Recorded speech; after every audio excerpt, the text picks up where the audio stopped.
en la última clase y sale como quiero. Ahí te aviso si Todavía, se ve. todavía no se ve. Ahora sí. Perfecto.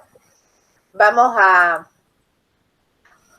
continuar con fisiología renal. En la clase del lunes habíamos hablado sobre la filtración glomerular, pero yo dije que la formación de orina tenía 3 procesos. Un proceso que se hace en el corpúsculo de Malpighi, que es la filtración del plasma. Un proceso que corresponde a la reabsorción de aquellos solutos y de agua que el organismo necesita reincorporar al plasma para no perderlo, y un proceso de secreción. Hoy vamos a hablar de lo que sucede a nivel tubular, que es la reabsorción y la secreción. Es importante que siempre recuerden las características de los epitelios tubulares. El túbulo contorneado proximal tiene células, un epitelio cúbico, que ustedes ven, tienen muchas microvellosidades, muchas mitocondrias, porque en este epitelio, que es muy parecido al epitelio del intestino, se produce un proceso de reabsorción importante. Imagínense, les voy a hacer una comparación. En el intestino circulan por día 10 litros de agua, y de los cuales nosotros eliminamos en la materia fecal 200 mililitros. Pero a nivel de las nefronas, en los túbulos de todas las nefronas circulan 180 litros por día. 180 litros por día.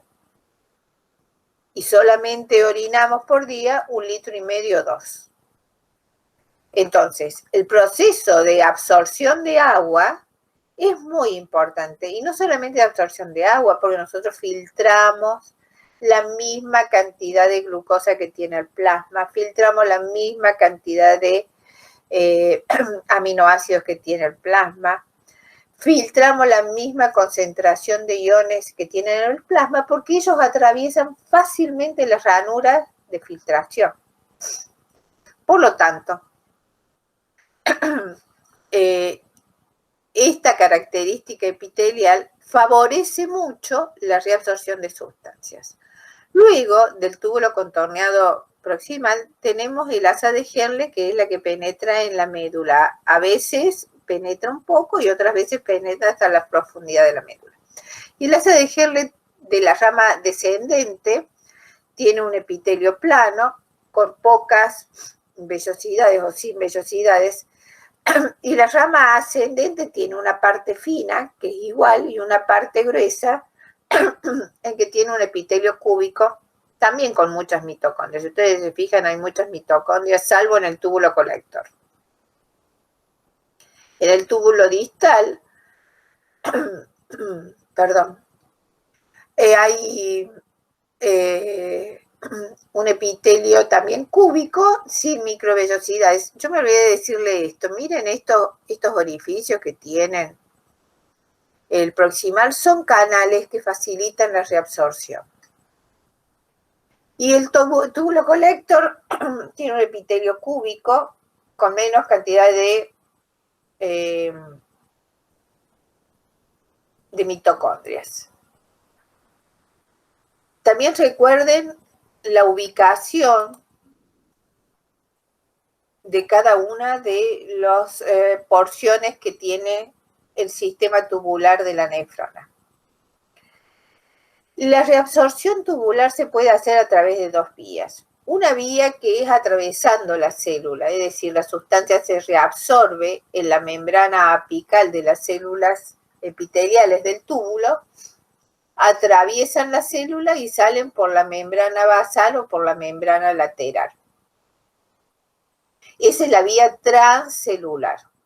La otra vía de reabsorción es a través de la vía paracelular.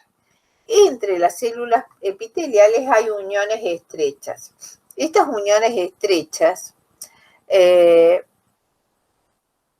se comportan de manera selectiva para el paso de algunas sustancias y para impedir el paso de otras. En el túbulo contorneado proximal, estas uniones estrechas no están tan cercanas, ¿no? En cambio, en todo el resto de los túbulos sí, son uniones estrechas muy cerradas. Bien. Tanto lo que atraviesa la vía transcelular como la vía paracelular se ubican en el espacio intersticial. Todo está en el espacio intersticial y a nivel del espacio intersticial, en contacto con la membrana basal de los túbulos, está el capilar peritubular. Es decir, lo que pasa al espacio intersticial luego pasa al capilar peritubular que rodea todos los túbulos, como una red. Bien. ¿Qué se reabsorbe a nivel de los túbulos? Todos los túbulos. La mayor reabsorción, indudablemente, ocurre en el túbulo contorneado proximal, pero también se reabsorbe en el asa de Henle y en el túbulo contorneado distal. Ya dijimos que 180 litros de agua nosotros filtramos, pero orinamos 1,5, así que se reabsorbe muchísima agua. ¿Y qué se reabsorbe también? Se reabsorbe sodio. Y el sodio siempre está de la mano del cloro, que es su hermano gemelo, digamos. No hermano gemelo porque no son iguales, pero son pegaditos uno al otro. Y también se reabsorbe glucosa, aminoácidos, se reabsorben proteínas. Los mecanismos de reabsorción son diferentes y algunos comparten varios como el sodio. Por ejemplo, el agua se reabsorbe toda por ósmosis. El sodio se puede absorber por difusión simple. Se puede reabsorber por cotransporte o por contratransporte. Luego tenemos la glucosa y los aminoácidos que también se reabsorben por cotransporte sodio dependiente y luego pasa al espacio intersticial por difusión facilitada. Por pinocitosis se absorben las pequeñas proteínas que son filtradas. Esta absorción por pinocitosis, generalmente estas vesículas después van a los lisosomas y se descomponen las proteínas, dejando los aminoácidos libres que luego pasan a la sangre.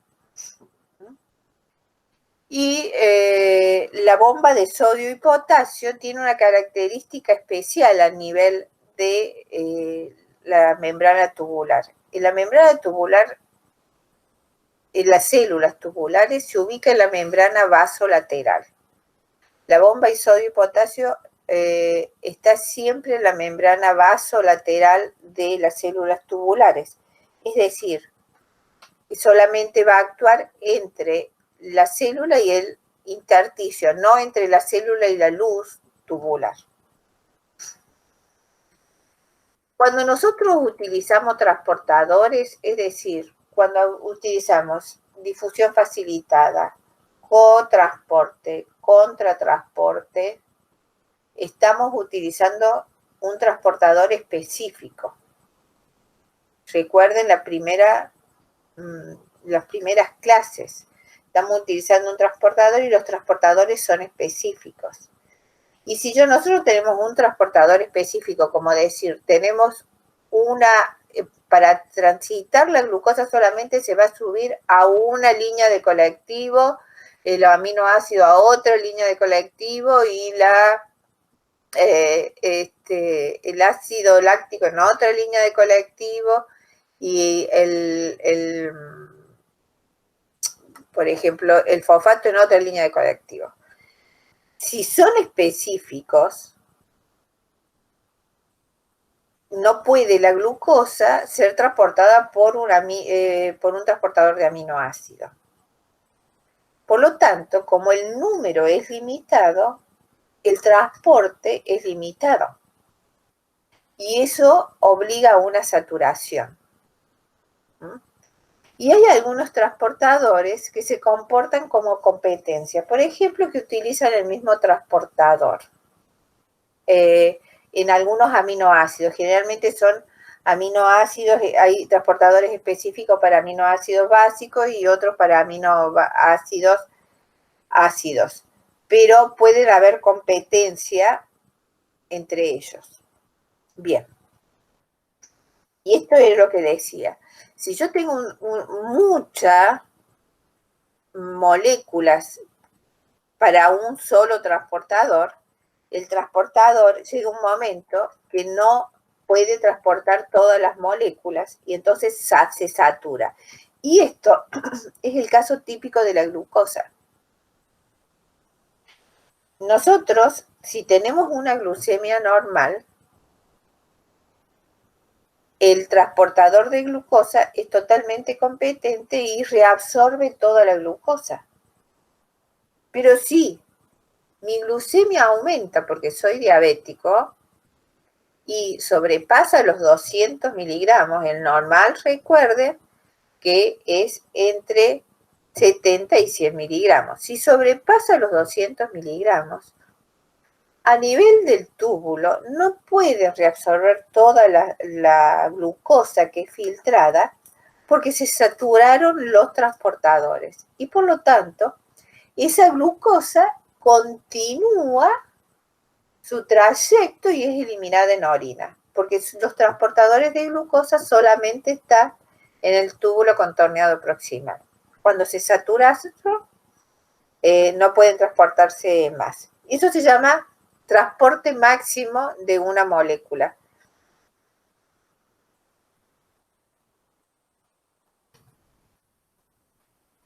Pero vamos a ponerlo un poquito más para que lo vean. Bien. ¿Qué es la saturación? Es la máxima velocidad de transporte a una determinada molécula. ¿Cuándo ocurre? Cuando la concentración de un soluto es, acá está al revés, es mayor al punto de saturación y entonces la velocidad de transporte se va a relacionar con la concentración de ese soluto. Esto que está explicado un poquito más difícil es, si yo tengo una concentración de glucosa de 100, muy bien, no llega al transporte máximo. Si yo tengo una concentración de glucosa de 180 y es posible que aparezca alguna glucosa en orina, se llama glucosuria, pero sí, porque ya está llegando al límite máximo, pero si pasa los 200 miligramos, se van a ocupar todos los transportadores, se van a saturar todos los transportadores, llegó a la velocidad máxima de reabsorción, no puede reabsorber más, se elimina ese sustrato, esa molécula se elimina por orina.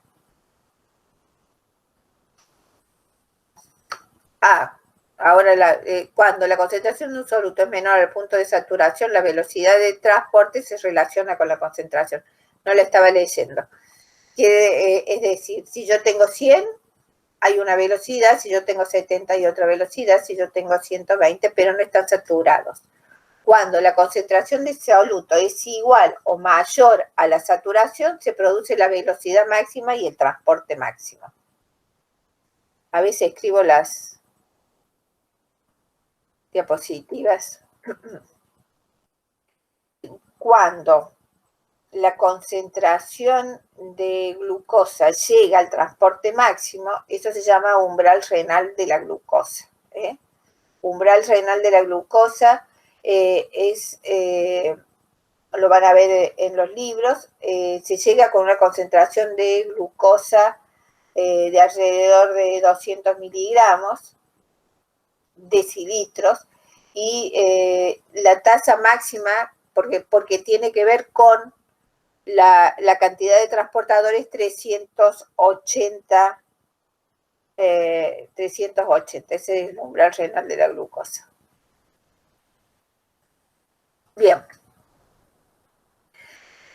Miren, acá tenemos las sustancias que atraviesan la barrera de filtración en las concentraciones que están, filtrado en la concentración, las cantidades que son reabsorbidas, qué sustancias son secretadas, y qué sustancias son excretadas con la orina.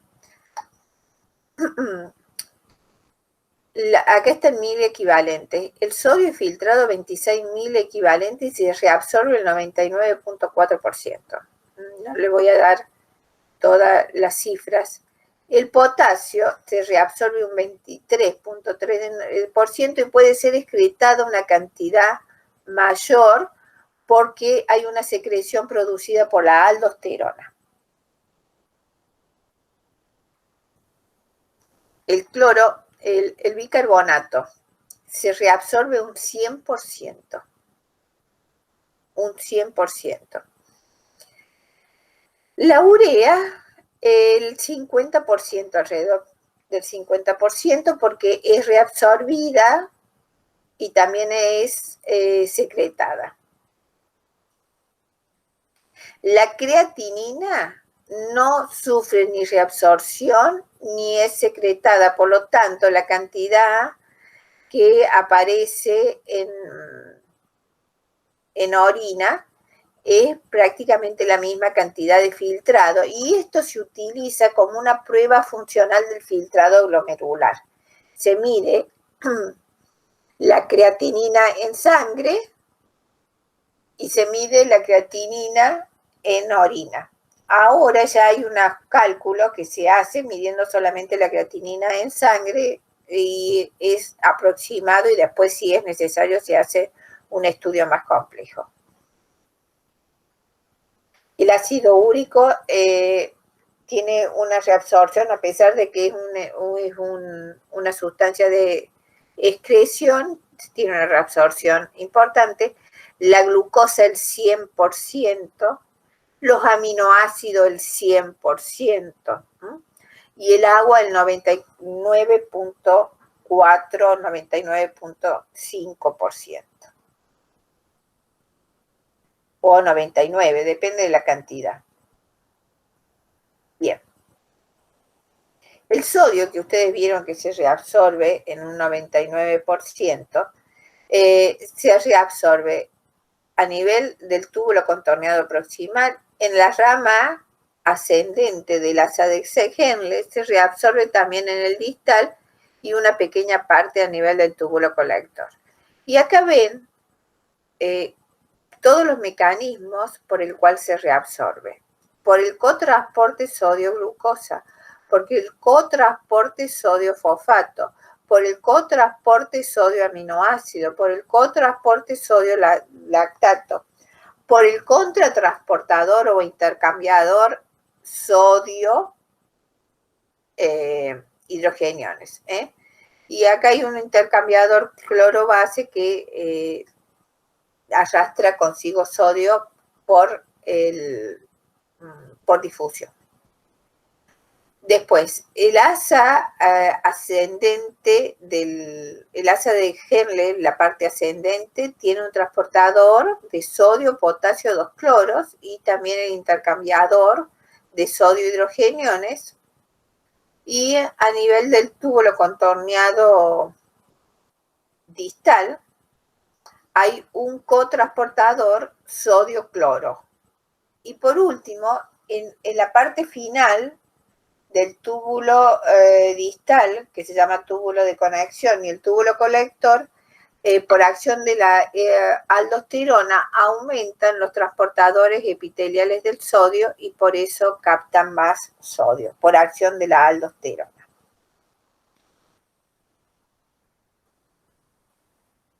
Bien.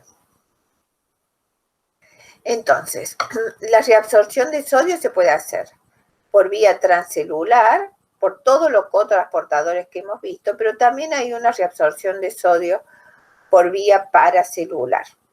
Por vía paracelular e ingresa al al capilar peritubular a través de, por difusión.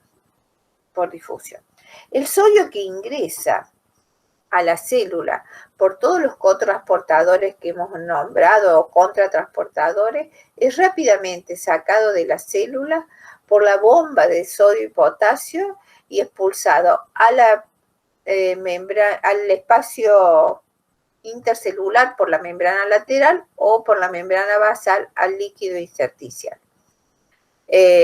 Y esto genera un gradiente de concentración que vamos a ver es importante para la ósmosis del agua. Acá tenemos la reabsorción de glucosa, el de aminoácidos es exactamente igual. Fíjense que la reabsorción de glucosa se realiza en el túbulo contorneado proximal solamente, un cotransportador de 2 sodios y una glucosa. Este transportador se denomina SGLT2. Hay un poco del SGLT1 al final del túbulo proximal, pero en la mayoría es SGLT2. Y este transportador es utilizado en el tratamiento de la diabetes, en la cual tratan de disminuir la glucemia evitando la reabsorción y se da un medicamento que es un bloqueador del transportador. Lo van a sentir en su vida profesional que tal persona toma este medicamento y tiene glucosuria. Es decir, elimina mucha glucosa por orina. Y esto también le puede provocar una deshidratación y eso es importante porque la glucosa atrae agua y entonces cuanto más glucosa elimina, más agua tiene que tomar. ¿Cómo sale la glucosa de la célula epitelial del túbulo hacia el espacio intersticial? Por un transportador GLUT.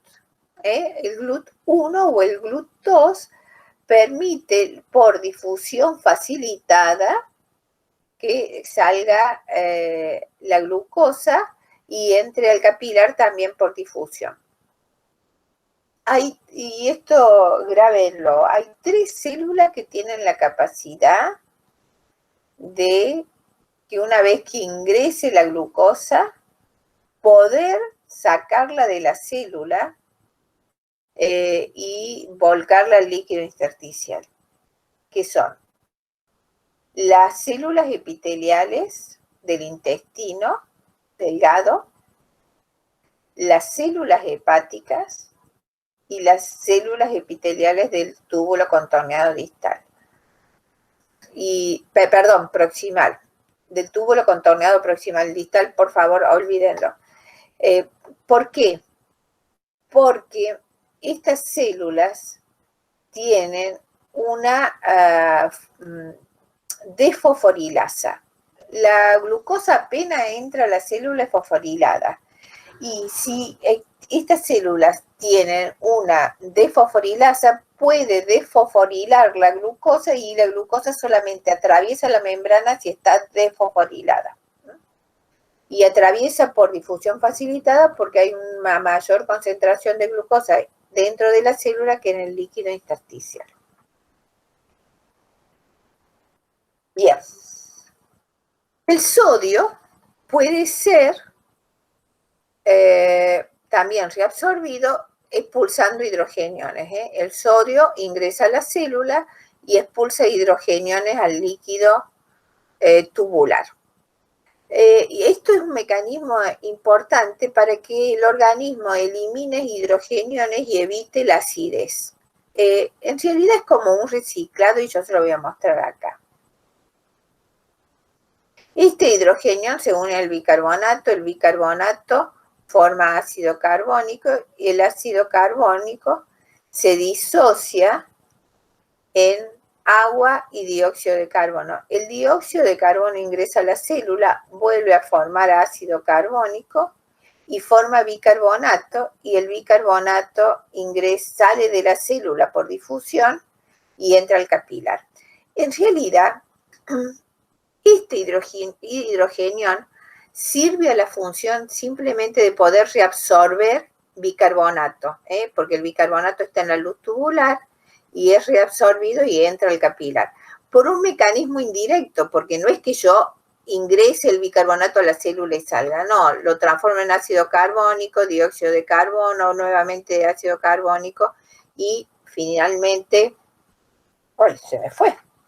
Y finalmente bicarbonato que es reabsorbido. Esta es la función de este contratransportador. Hay otros transportadores que eliminan hidrogeniones, solamente, pero esto favorece la reabsorción de bicarbonato.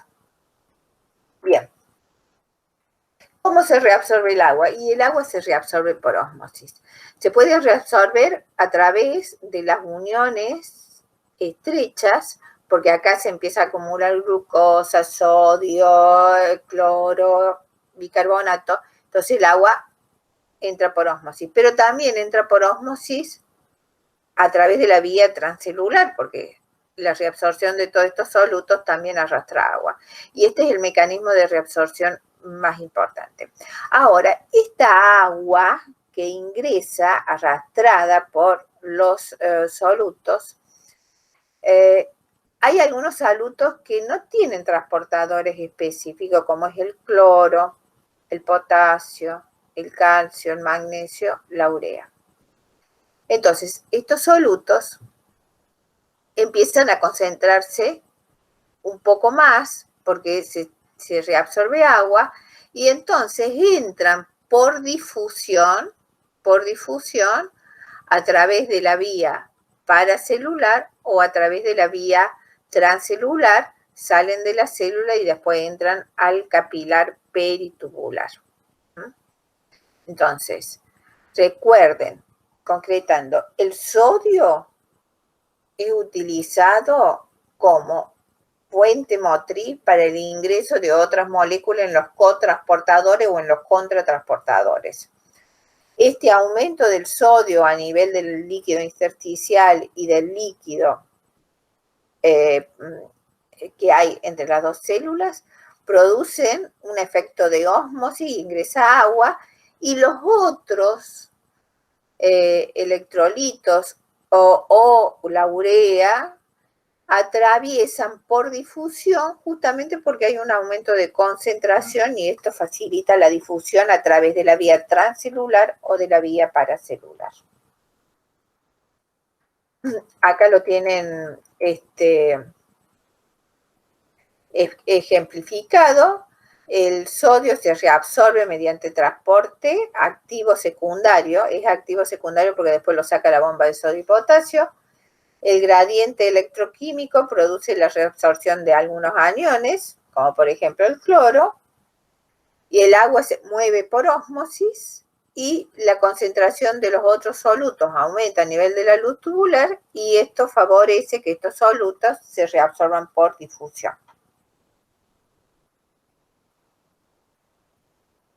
Bien. Ahora, ¿por qué entran al capilar? Porque todos sabemos cómo entran al túbulo y cómo salen de la luz tubular, pero ¿cómo entran al capilar?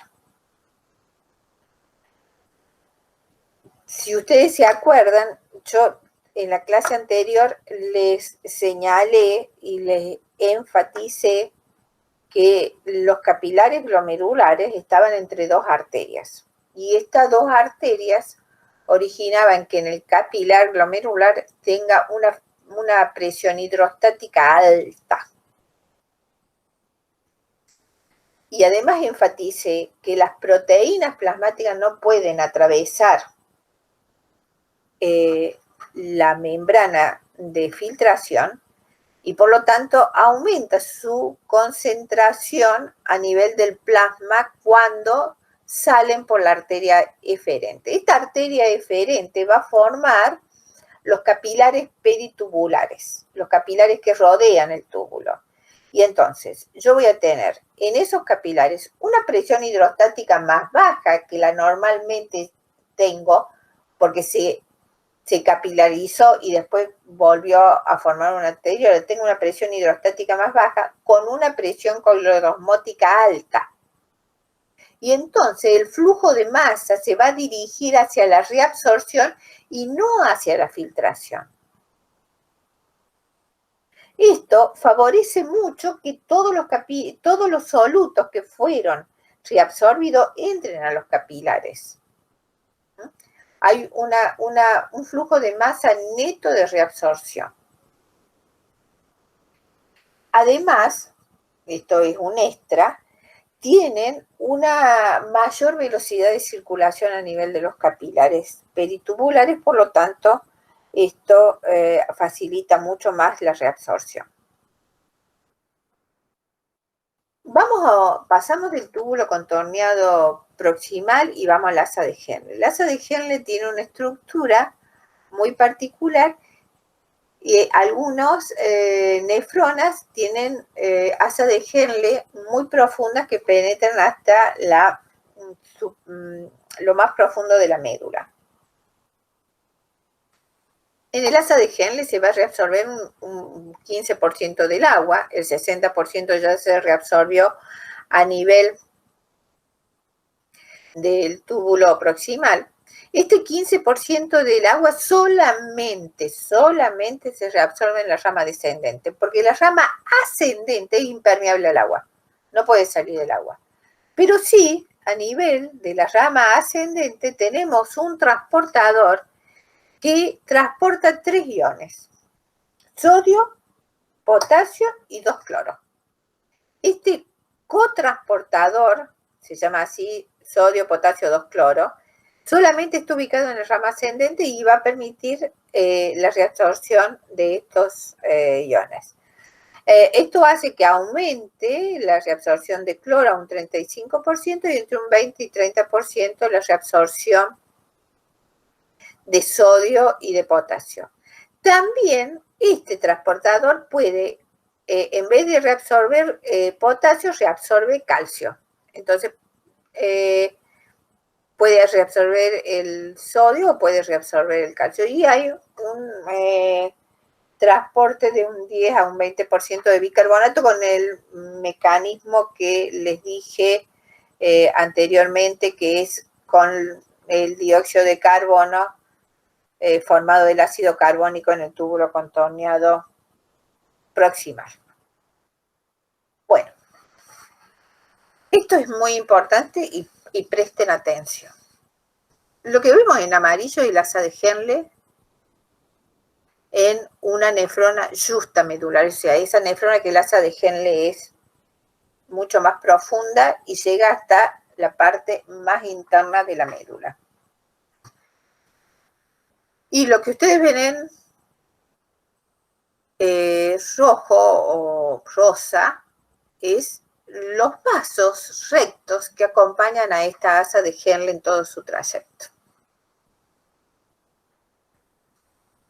El líquido de la luz tubular en el túbulo proximal siempre se mantiene con la misma osmolaridad del plasma, 300 miliosmoles. El plasma es 290, pero bueno, ahí está. 300 miliosmoles. Y así ingresa al asa de Henle. A medida que el asa de Henle se profundiza en la médula, como esta rama es permeable al agua, sale agua, pero es impermeable a los solutos y por lo tanto no sale ningún soluto. Y al salir el agua cada vez hay mayor concentración de solutos y hay mayor osmolaridad. Y en la yusta medular esa osmolaridad llega a 1200 miliosmoles en la parte más profunda de la médula.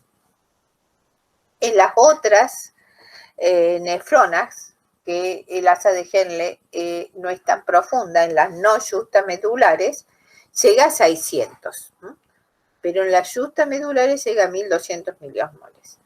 Cuando el líquido tubular pasa a la rama ascendente, en la rama ascendente no es permeable al agua. No es permeable al agua. ¿Por qué? Porque no tiene unos transportadores del agua transcelular que se llaman acuaporinas. Las acuaporinas son canales de agua que permiten absorber agua de la luz tubular, atravesar la célula y llevarla al líquido intersticial. No tiene estos transportadores. Y las uniones estrechas están muy cerradas. Por lo tanto, el agua no se puede reabsorber. No se puede reabsorber. Y sí están estos transportadores de sodio, cloro y potasio. Entonces, en la rama ascendente no se reabsorbe agua, pero sí salen solutos con estos transportadores y entonces la osmolaridad va disminuyendo hasta cuando termine el asa de Henle y entra en la rama ascendente, termina en la rama ascendente y entra en el túbulo distal, la osmolaridad es mucho menor, es de 100 miliosmoles. A ver, chicos, este teléfono. Hola. Sí. Sí, escúchame, espera, escúchame, yo estoy dando clase en este momento. ¿Podés llamarme después de las 12? Ok, ok. Espera. Bueno, ahora sí. La virtualidad, chicos. Lo que pasa es que uno tiene pacientes y bueno, por ahí no puede dejar de atender. Cuando insisten con la llamada, tengo que atender. Vamos. Voy a repetir. La rama ascendente de la asa de Henle no tiene transportadores de agua. El agua no se puede reabsorber, pero sí se reabsorbe en soluto mediante este transportador sodio, potasio 2-cloro. Por lo tanto, va perdiendo esa osmolaridad tan alta y cuando se une al túbulo distal, la osmolaridad es de 100, comparada con los 300 miliosmoles que ingresó al asa de Henle. O sea que todavía es mucho más baja, es hipoosmolar. Yo después me voy a detener en esto, pero miren, a nivel de los capilares del asa de Henle, de los vasos rectos, se repite exactamente lo mismo. Si acá tengo 300 miliosmoles, acá tengo 300 miliosmoles, si acá tengo 600 miliosmoles, acá tengo 600 miliosmoles, si acá tengo 900 miliosmoles, acá tengo 1200, 1200, y así. Y en el intersticio, en el líquido intersticial, tengo la misma osmolaridad que tengo en el vaso recto y en el asa de Henle. Esto tiene una importancia vital para la concentración de orina, como vamos a ver más adelante. Bien, y acá vemos el líquido entra con 1200 miliosmoles. Este transportador hace que ingrese una importante cantidad de sal, fundamentalmente de cloruro de sodio, y sale de la célula el sodio por la bomba de sodio y potasio, y el cloro y el potasio salen de la célula por canales. También hay un cotransportador cloro-potasio. Pero el potasio siempre va a ingresar por la bomba de sodio y potasio. Así que, en realidad, lo que se reabsorbe netamente es sodio y cloro, el cloruro de sodio. Vamos de vuelta. Bien. Ya pasada la reabsorción, vamos a hablar de la secreción tubular. La secreción tubular se da en todos los porciones tubulares a nivel de la nefrona. En el túbulo contorneado proximal hemos visto que hay una secreción de hidrogeniones Pero también hay una secreción de urea. La urea se mueve, se reabsorbe y se secreta. Es como un reciclaje de urea. Y también de amonio. Este amonio es importante para el equilibrio ácido-base. A nivel del asa de Henle hay una secreción de urea y en el túbulo contorneado distal hay una secreción de potasio y también de hidrogeniones, sobre todo regulado por la aldosterona, una reabsorción de sodio y secreción de potasio, recuérdenlo, que también actúa a nivel del túbulo colector. Lo hacen las células principales del túbulo colector, que están más cerca del distal. Acá lo vemos en las células principales del túbulo de conexión y en el túbulo colector más proximal actúa la aldosterona y acá está marcado todo el túbulo, pero en realidad no es en todo el túbulo colector, es en la parte más proximal del túbulo colector, que está en la corteza, en el túbulo colector que está en la corteza. ¿Qué hace la aldosterona? La aldosterona aumenta los canales epiteliales que permiten la difusión del sodio al interior de la célula. Y en contrapartida se elimina potasio por los canales epiteliales del potasio. O sea, no es una reabsorción activa en sí, sino que aumenta estos canales epiteliales que lo van a ver con la sigla de ENaC. E epitelial, Na sodio, C canal. Entonces, ingresa el sodio, sale el potasio para hacer un equilibrio eléctrico y el sodio es expulsado de la célula por la bomba de sodio y potasio. Y de esta manera el resultado es una mayor reabsorción de sodio, un aumento de la excreción de potasio y una reabsorción también de agua porque por difusión arrastra el cloro y agua. Bien. La reabsorción y la secreción tubular están reguladas por diferentes hormonas,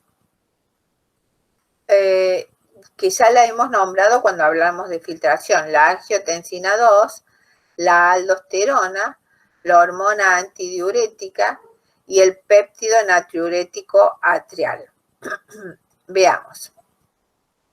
La angiotensina 2, que produce, cuando es secretada, recuerden que cuando disminuía la presión arterial o disminuía el volumen de sangre. Entonces, ¿qué es lo que va a hacer? Va a aumentar los contratransportadores sodio-hidrogeniones en el túbulo contorneado proximal. Recuerden que también actúa a nivel de la filtración. Y este efecto es una mayor reabsorción de sodio y de agua.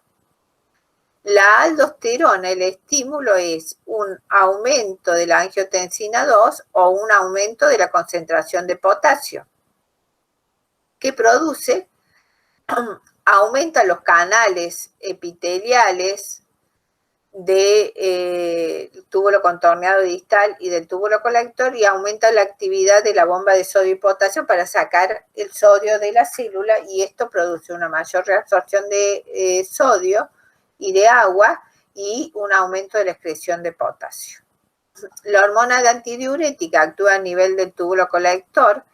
El estímulo es un aumento de la osmolaridad del líquido extracelular y abre los canales de agua, que son las aquaporina 2, ya lo vamos a ver, las aquaporina 2, a nivel del túbulo colector y como hay en la médula del túbulo colector, porque actúa a nivel del túbulo colector en la médula, en las células principales, como hay una alta osmolaridad, el agua pasa directamente al líquido intersticial y de ahí a los vasos rectos. Y esto es lo que se llama reabsorción facultativa de agua. Una aclaración. nosotros tenemos una reabsorción obligatoria de agua, que es la reabsorción que ocurre a nivel de los túbulos sin que sea regulada por ninguna hormona.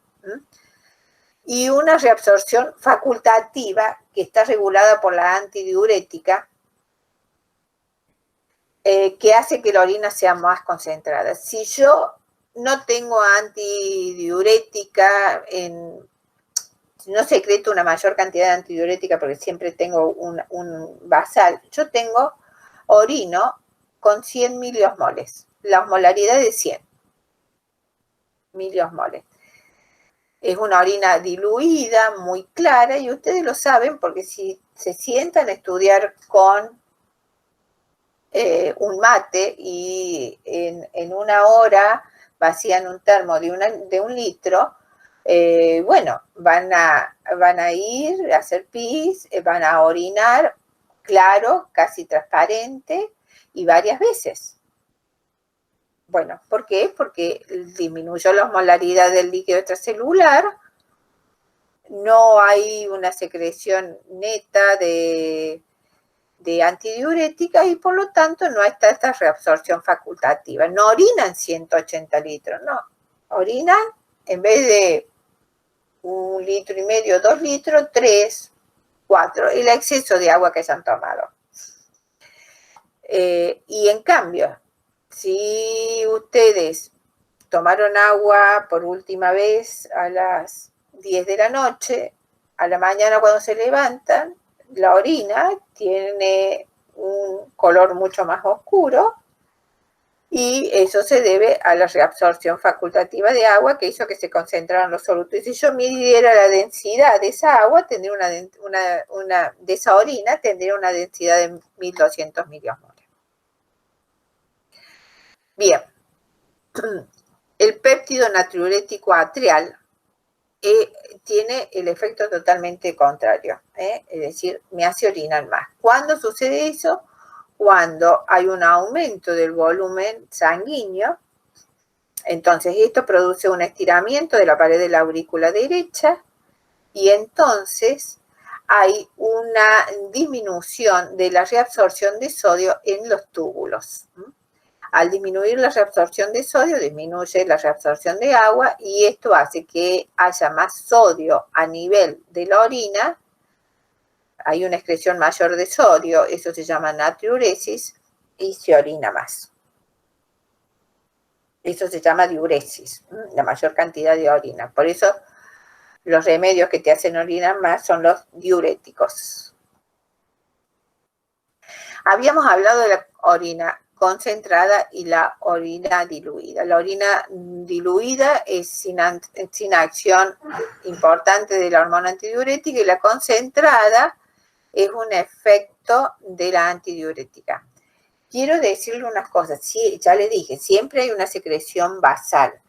Hay una enfermedad que se llama diabetes insípida, hay una diabetes insípida verdadera y una pseudo diabetes insípida. La verdadera se origina por una falta de secreción de hormona antidiurética. No se secreta y pueden orinar 23 litros.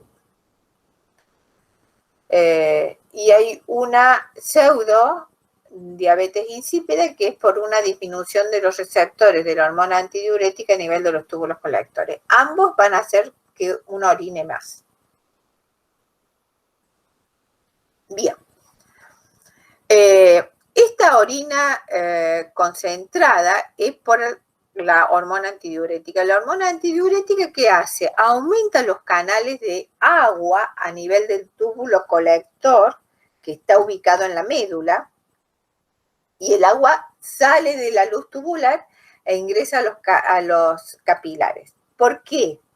Porque hay un gradiente osmótico en la médula. Dijimos que el asa de Henle tenía 1200 miliosmoles, los túbulos rectos tienen 1200 miliosmoles y el túbulo colector, cuando no tiene hormona antidiurética, tiene 100 miliosmoles. Entonces, si yo abro estos canales de agua de 100 miliosmoles a 1200 miliosmoles hay un gradiente importante osmótico y el agua va a salir con mucha facilidad si yo le permito salir. ¿Por qué hay este gradiente osmótico en la médula? Por dos cosas. Porque dijimos que a nivel de la asa de Henle hay una diferente permeabilidad para el agua y para los solutos. Y el asa de Henle en las justamedulares está en contacto con el túbulo colector. Y por otro lado, hay un mecanismo en el asa de Henle que es el mecanismo de contracorriente. Y ahora se los paso a explicar. Esta es un asa de Henle que no es una yusta medular profunda, ingresa a la célula, ingresa a la médula un poco, ¿no? Y ustedes ven los miliosmoles, acá pierde agua, se vuelve cada vez más concentrado el líquido tubular, llega a 900 miliosmoles, acá pierde solutos, 100, y esto pasa al túbulo colector. Acá están cerrados los canales de agua y la orina sale diluida.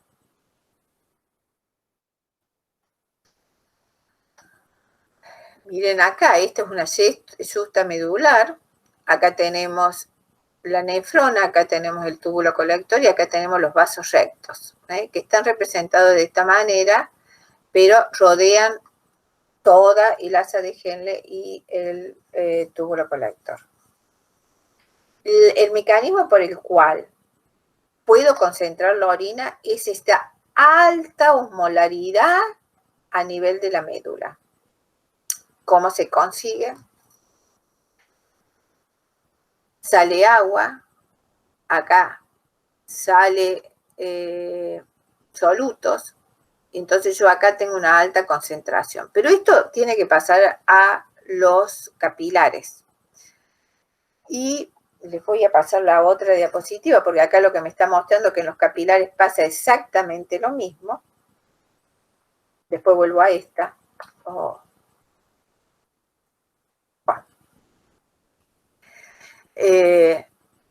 Voy a ir a una diapositiva que estaba atrás. Me sepan disculpar. A esta. Bien. Miren la dirección que tiene el asa de Henle. Miren la dirección que tiene el flujo sanguíneo. ¡Ay, Dios! Perdonen, chicas. Estoy dando clase. Es un frasco nomás, nada más. Bueno, una sola. Chao. Hoy, 1000 disculpas. Es inevitable. Hay días que no me llama nadie y otros días que me llaman todos los pacientes. Bueno. Vamos. Entonces, vuelvo a este tema. El asa de Henle, la rama descendente, va perdiendo agua y en la rama ascendente va perdiendo solutos. ¿Qué pasa con los capilares, los vasos rectos? El capilar tiene un flujo diferente. Por lo tanto, el que está en contacto con la rama descendente dirige el flujo hacia la vena y por lo tanto es el que va reabsorbiendo el agua y va disminuyendo la osmolaridad. Por el contrario, el vaso recto que está en contacto con la rama ascendente, el que reabsorbe el sodio, el cloro y el potasio y el calcio. Por lo tanto, cada vez aumentan más los electrolitos a nivel de estos capilares y por lo tanto aumenta su osmolaridad. Y no pierde agua porque en el intersticio tiene la misma osmolaridad, es decir, se mantiene la osmolaridad en el asa de Henle, se mantiene la osmolaridad en el intersticio y se mantiene la osmolaridad en el vaso recto. Por lo tanto, las concentraciones, las ósmosis del agua casi no se modifica. Sí, cuando sale hacia la vena, es decir, acá entra el capilar, está en contacto con la rama ascendente, y cuando sale el capilar está en contacto con la rama descendente y se va reabsorbiendo agua y por eso va perdiendo la osmolaridad. Y este es el mecanismo de contracorriente. Ahora vuelvo acá, que muestra básicamente lo mismo, pero cuando yo abro los canales de agua a nivel del túbulo colector, está la concentración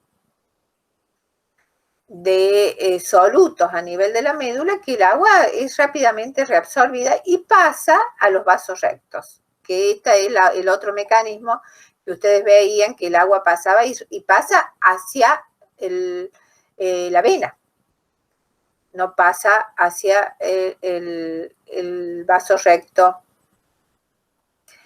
que trae la sangre arterial. Y algo más se agrega. Como sale agua a nivel del túbulo colector, sale urea, y esa urea ingresa al asa de Henle en la parte más profunda, y esto aumenta también la osmolaridad y luego asciende, y esto se llama reciclaje de la urea, porque esta urea que ingresó al asa de Henle pasa al túbulo distal, pasa al túbulo colector, sale del túbulo distal, ingresa al asa de Henle, reciclaje de la urea. Bueno, entonces, esto es un cuadrito que está en el tórtora que muestra lo que se absorbe y lo que se secreta. A nivel del túbulo contorneado proximal, acá dice el 65%, otros libros dicen 60%, lo mismo con el sodio. Si usted ve el Guyton o el Gannon dice el 60%, el tórtora dice el 65%. La variación no es tan importante. La glucosa un 100%, el aminoácido un 100%, y esto es importante, el bicarbonato el 90% y la urea un 50%, que se secreta hidrogeniones y amonio. Y urea en forma variable. A nivel del asa de Henle, un 15% del agua, un 20, un 30% del sodio y del potasio y más del cloro por cotransporte, perdón. El bicarbonato por difusión, y el calcio y el magnesio es variable. Y se secreta urea por el reciclado desde el túbulo colector. En el túbulo contorneado distal se absorbe por ósmosis un 10 a un 15% de agua, un 5% del sodio, del cloro, y del calcio es variable la reabsorción, porque de acá están los receptores para la paratormona que aumentan la reabsorción de calcio. Si se acuerdan, la paratormona producía y la vitamina D un aumento de la reabsorción de calcio.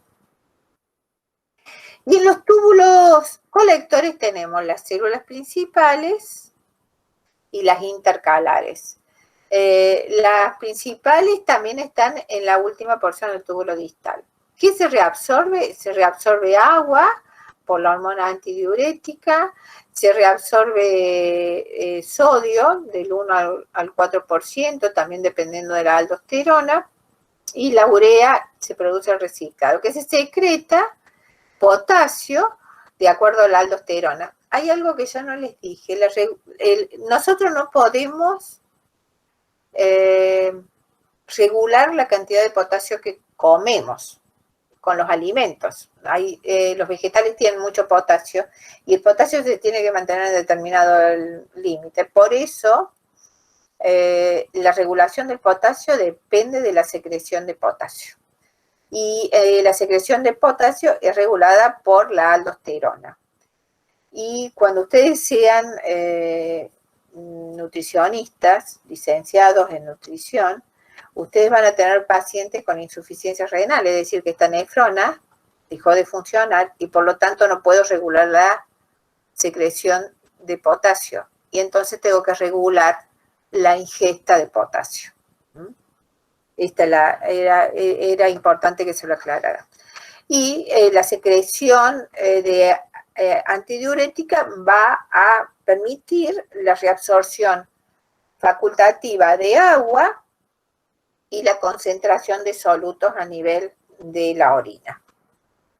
Las células intercalares del túbulo contorneado distal y del túbulo colector participan en la regulación del equilibrio ácido básico. ¿Por qué? Porque pueden reabsorber bicarbonato y sobre todo secretan hidrogeniones por una bomba que se llama bomba de hidrogeniones. Y el reciclado de la urea, como ya les nombré, la urea se modifica. Bien. Terminado el proceso de formación de orina, la orina es volcada por las cálices a la pelvis renal. Y de la pelvis renal desciende a la vejiga por los uréteres, gracias a que tienen determinados movimientos peristálticos. La orina es excretada. ¿Qué es lo que se excreta? El proceso que resulta de la filtración, de la reabsorción y de la secreción tubular.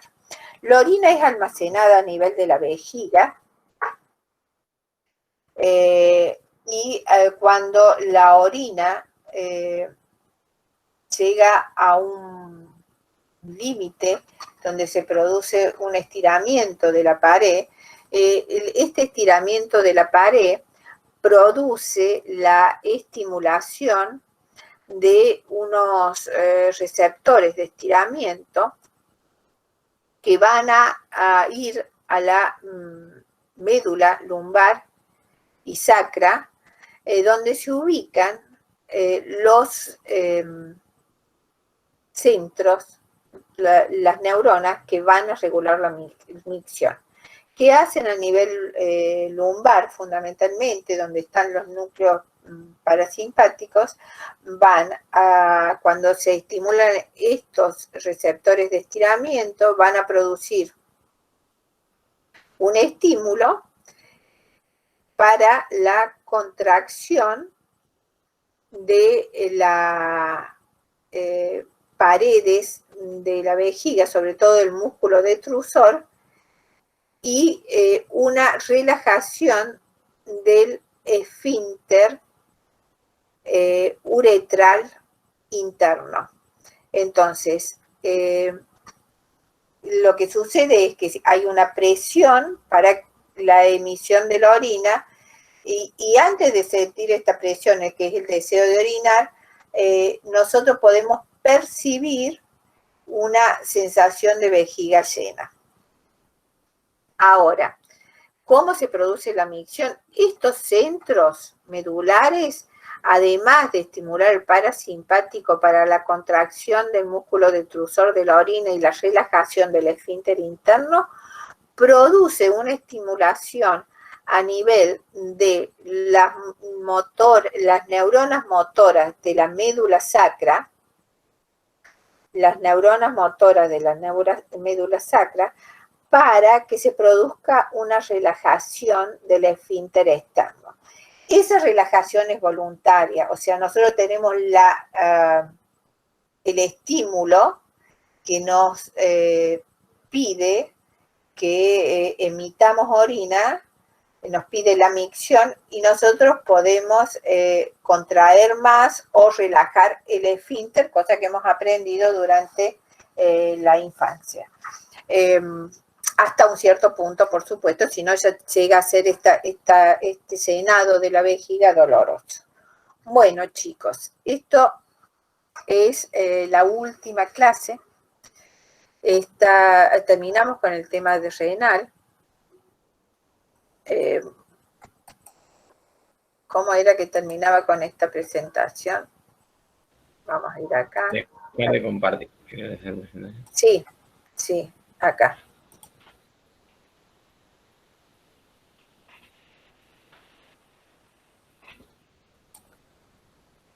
volví a la... Sí, ahí estoy. Ahí estoy. Bueno, con esto terminamos la última clase. Si quieren, hacemos un recreíto y empezamos con las preguntas o empezamos con las preguntas ahora para el parcial y después cerramos todo.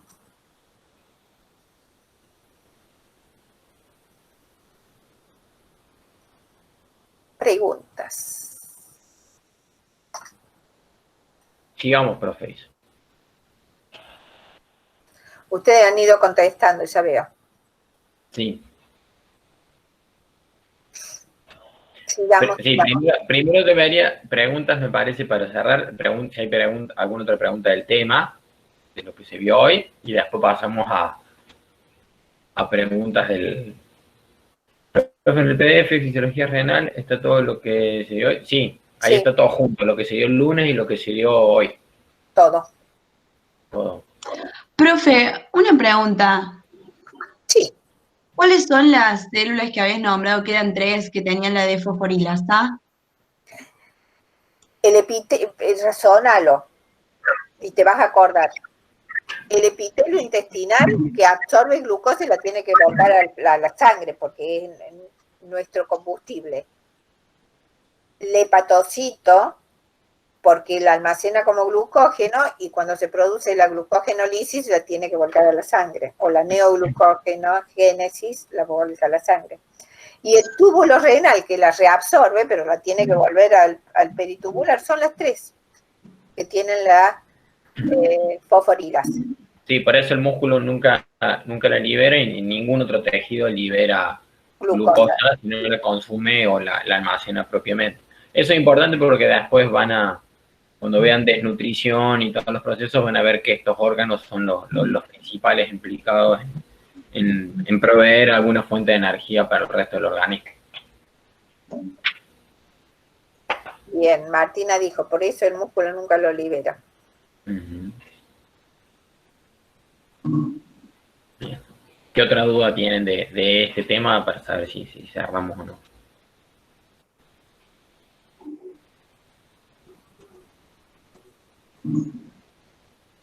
¿Listo?